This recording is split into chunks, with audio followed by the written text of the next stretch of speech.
Oke, selamat pagi. Assalamualaikum warahmatullahi wabarakatuh. Kita lanjutkan materi berikutnya terkait dengan validitas dan reliabilitas. Yang pertama, kita bahas dulu terkait dengan validitas.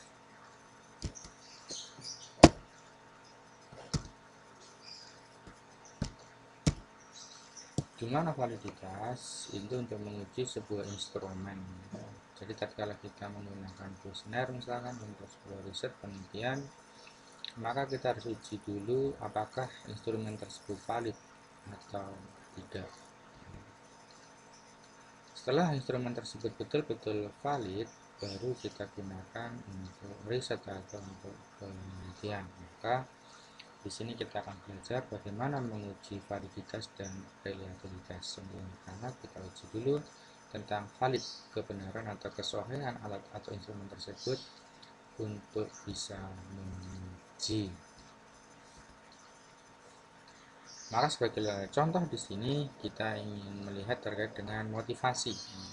Maka di dalam latihan kita buat skala Likert, ya, misalkan motivasi tinggi, sedang, dan rendah. Maka kita nanti entry untuk tinggi 3, sedang 2, rendah 1 untuk motivasinya. Sebagai contoh, ini adalah data hasil penelitian seperti ini. Respondennya ada 15 responden, kemudian soal kuesionernya ada 10. Soal pertama, kedua, sampai dengan 10, kemudian skor total. Dimana skor total di sini, misalkan di sini 23, merupakan penjumlahan dari responden yang pertama. Dari soal 1, 2, 3 sampai dengan soal 10 dijumlahkan mendapat skor total. Demikian diisikan semuanya sampai dengan responden yang ke-15. Jadi kalau responden yang pertama dia menjawab soal nomor 1 dengan poin 3, berarti dia motivasinya tinggi. Kalau dia menjawab dengan poin 2, berarti dia sedang. Kalau 1 berarti motivasinya rendah. Demikian. Kemudian kita lakukan langkah uji validitas. Kita buka SPSS, kemudian masuk di variabel view. Setelah masuk di variabel view, kita isikan nama di sini yaitu 1, maksudnya soal nomor 1, 2 sampai dengan soal yang ke-10. Kemudian total. Kemudian tipenya semuanya numerik, weightnya 8, desimalnya dikosongkan saja ya. Ini kosong, desimalnya kosong, labelnya juga kosong. Kemudian measurenya skala semuanya. Skala itu di variable view ya. Ini adalah isian di variable view. Setelah selesai di variable view, kita pindah ke data view. Kita isikan soal nomor 1 sampai dengan soal nomor 10, kemudian total. Nomor 1 di sini adalah responden pertama, 2 berarti responden kedua sampai dengan responden yang ke-15. Sebagaimana data yang kita punya tadi sebanyak 15 responden, ada 10 soal dan di sana sudah ditotal. Kemudian kita lakukan berikutnya langkah analisa, klik analyze, kemudian pilih korelasi. Dari analyze pilih korelasi.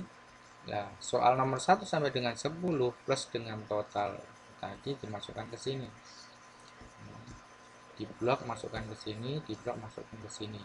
Kemudian korelasinya di sini sudah persen ya. Kemudian nanti di OK, maka akan pindah ke sebelah kanan seperti ini ya. Kemudian di sini sudah persen, di OK. Setelah di OK, nah kita lihat outputnya seperti ini. Dari 10 soal, bacanya dari sini bisa, dari sini juga bisa, sama saja. Jadi nggak usah bingung. Kita lihat soal nomor 1, valid apa tidak nomor 1 untuk digunakan sebagai instrumen. 1 kita lihat di sini. Di sini karena 0,00 lebih kecil dari 5%, maka dia signifikan, artinya valid. Nomor 1 bisa digunakan untuk instrumen. Kemudian ciri yang lain di sini di bawah 5%, di sini ada bintangnya. Ya, mesti ada bintang. Kalau ada bintang nanti signifikan. Kemudian soal nomor 2 demikian juga, di sini ada bintang dan di sini di bawah 5%. Baru soal nomor 3 di sini ya. Di sini soal nomor 3, kita lihat di sini. Di sininya di atas 5%, maka di sini tidak ada bintang. Maka soal nomor 3 tidak valid, artinya tidak bisa digunakan sebagai instrumen di dalam penelitian. Maka soal tersebut bisa dibuang atau direvisi kemudian diuji ulang. Ya. Demikian juga cara membaca soal yang lainnya. Ya. Di sini yang tidak signifikan soal nomor 10 misalkan. Kemudian nomor 9 juga tidak valid, nomor 8 juga tidak valid. Berarti ada 4 soal yang tidak valid dari 10 soal. Berarti 4 soal tadi harusnya direvisi atau dibuang, sehingga hanya kalau dibuang berarti hanya 6 soal yang digunakan di dalam instrumen riset atau penelitian. Oke, demikian teorinya. Nanti insya Allah kita lanjut contoh prakteknya. Assalamualaikum warahmatullahi wabarakatuh.